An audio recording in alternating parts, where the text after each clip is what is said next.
தாய் தமிழ் உறவுகளுக்கு வணக்கம். செங்கல்பட்டு வேட்பாளர் திமுகவில் இணைந்தார். செங்கல்பட்டு வேட்பாளர் திமுகவில் இணைந்தார் என்ற தலைப்பில் இந்த காணொலியை காண்கிறோம்.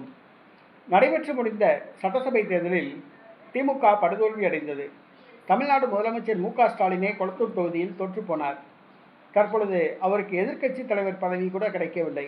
இந்த சூழ்நிலையில் திமுகவை மீண்டும் பலமாக்க அவர் முயற்சி செய்து வருகிறார். மீண்டும் அரியணை ஏற்ற தயாராகி வருகிறார்.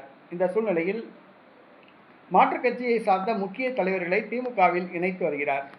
செங்கல்பட்டு தொகுதியில் அதிமுக வேட்பாளராக போட்டியிட்ட கஜேந்திரன் 1500க்கும் மேற்பட்ட தொண்டர்களுடன் இன்று திமுகவில் இணைந்தார். செங்கல்பட்டு அதிமுக வேட்பாளர் கஜேந்திரன் 1500 தொண்டர்களுடன் திமுகவில் இணைந்தார். மு.க.ஸ்டாலின் அவர்கள், நாங்கள் ஆளுங்கட்சியாக இருக்கும்போது நீங்கள் வந்து இணையவில்லை, அப்படி இணைந்திருந்தால் பதவி சுகத்துக்காக வந்திருப்பீர்கள் என்று அர்த்தம். நாங்கள் எதிர்க்கட்சியாக இருக்கும்போது நீங்கள் திமுகவில் வந்து இணைந்துள்ளீர்கள், உங்களை பாராட்டுகிறோம் என்று குறிப்பிட்டுள்ளார்.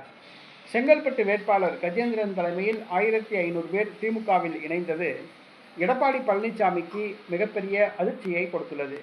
சென்னை, காஞ்சிபுரம், செங்கல்பட்டு, திருவள்ளூர் ஆகிய மாவட்டங்களில் அதிமுக மிகவும் பரிதாபமான நிலைக்கு தள்ளப்பட்டுள்ளது. அதாவது அந்த மாவட்டங்களில் 3வது இடத்துக்கு தள்ளப்பட்டுள்ளது. 90%க்கும் மேற்பட்ட தொகுதிகளில் டெபாசிட் இழந்துள்ளது என்பது குறிப்பிடத்தக்கது. இனிமேல் அதிமுக மீண்டும் எழுந்து வர முடியுமா என்பது கேள்விக்குறி. ஏனென்று சொன்னால், மக்கள் இரட்டை இலை சின்னத்தை மறந்துவிட்டார்கள்.